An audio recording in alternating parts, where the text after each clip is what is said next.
হরে কৃষ্ণ, রাধে রাধে বন্ধুরা। সুদেবী রান্নাঘরে তোমাদের সকলকে স্বাগত জানাই। তো বন্ধুরা, আজকে আবারও একটা নতুন রেসিপি নিয়ে চলে এসেছি। এই শীতকালে গরম গরম একদম মুচমুচে সুন্দরভাবে এবং সহজভাবে বানানো এই ভেজিটেবিল চপ। তো চলো কিভাবে বানিয়ে নিই তোমরা দেখে নাও।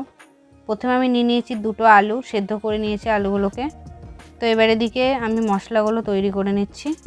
বন্ধুরা, আমি এখানে প্রথমেই দুটো শুকনো লঙ্কা দিয়ে দিয়েছি।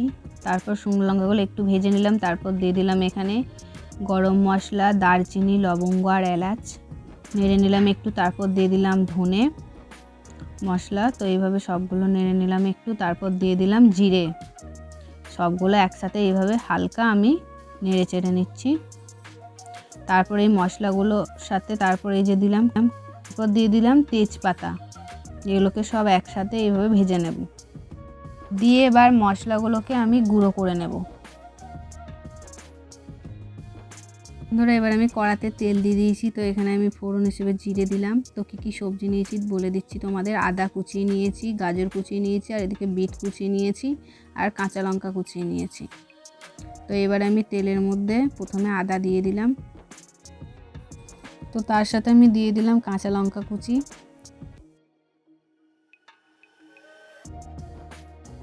দিয়ে এবার আমি দুটোকে একসাথে নেড়ে নেব হালকা করে।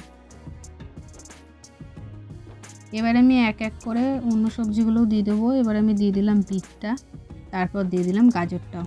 এবার সবগুলো একসাথে একটু আমি নেড়ে ছেড়ে নেব।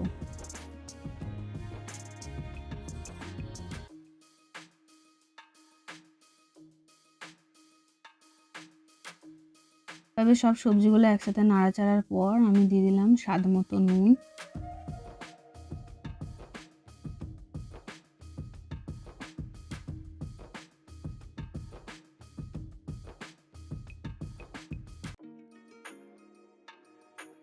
আমি একইভাবে নেড়ে চেড়ে নিয়েছি। এবার আমি ওর ওপর দিয়ে দেবো ভাজা মশলা গুঁড়োটা, আগে থেকে যে ভাজা মশলাটা আমি গুঁড়ো করে রেখেছিলাম দিয়ে দিলাম। দিয়ে একসাথে এইভাবে নেড়ে চেড়ে নিলাম। আমার হয়ে গেছে হালকা ভাজা। এবার আমি দিয়ে দিলাম অল্প জল। এটা ততক্ষণ একটু ভাজা ভাজা হোক, ঢাকা দিয়ে দিলাম। চলো এদিকে আমি এবার তৈরি করে নিই। তো এখানে আমি টেবিল চামচের 4 চামচ কর্নফ্লাওয়ার নিয়ে নিলাম। এবার আমি তুলে নেবো এটাকে নর্মাল জল দিয়ে।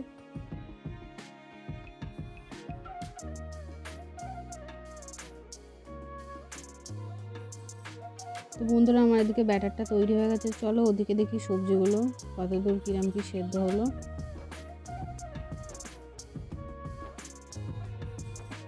তো বন্ধুরা, এদিকে আমার সবজিটা ভাজা হয়ে গেছে। এবার আমি যে আগে থেকে দুটো আলু সেদ্ধ করে মেখে রেখেছিলাম, ওই আলু সিদ্ধটা আমি দিয়ে দেবো এর মধ্যে, দিয়ে একসাথে মিশিয়ে নেব।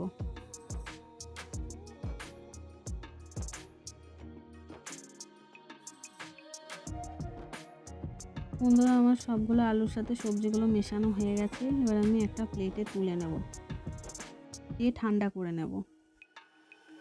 তো এদিকে আমার ঠান্ডা হয়ে গেছে। চলো আমি ভেজিটেবিল চপের মতো সাইজে এইভাবে সাইজে করে নেবো, লম্বা লম্বা। যার যেমন পছন্দ সে সেরকম সাইজে বানাতে পারো। আমি লম্বা টাইপের করছি। তো লম্বা টাইপের এইভাবে আমি করে নিচ্ছি সমস্ত ভেজিটেবিল চপগুলো। তো আমার হয়ে গেছে। তো বন্ধুরা, আমি এখানে কিছুটা ময়দা নিয়ে নিয়েছি, আর ভেজিটেবিলটাকে এইভাবে ময়দার মধ্যে মাখিয়ে নিয়েছি। তারপর কর্নফ্লাওয়ারের ব্যাটারের মধ্যে এইভাবে ডুবিয়ে নিলাম। তারপরে এই বিস্কুট গুঁড়ো করে রেখেছিলাম এর মধ্যে এটাকে মাখিয়ে নেব। এইভাবে সমস্ত ভেজিটেবিলগুলো ঠিক একইভাবে আমি তৈরি করে নেব।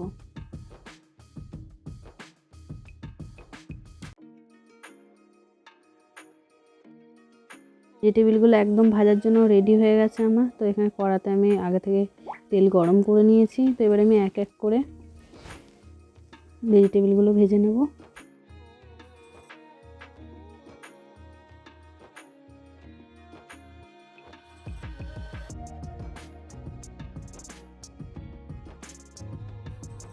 একদম মচমচে করে এইভাবে ভেজিটেবিলগুলো ভেজে নেব। তো দেখতে পাচ্ছ বন্ধুরা, ভেজিটেবিলগুলো আমার ভাজা হয়ে গেছে। তো এইভাবে সমস্ত ভেজিটেবিলগুলো আমি ভেজে নেব এক এক করে।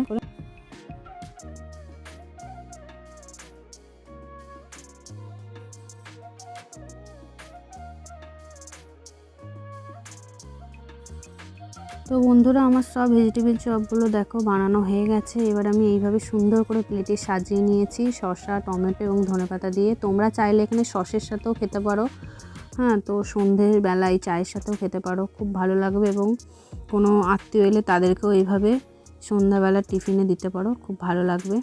আর কত সুন্দর মুচমুচে হয়েছে দেখো। তোমরা একবার বাড়িতে ট্রাই করো, আশা করছি খুব ভালো লাগবে।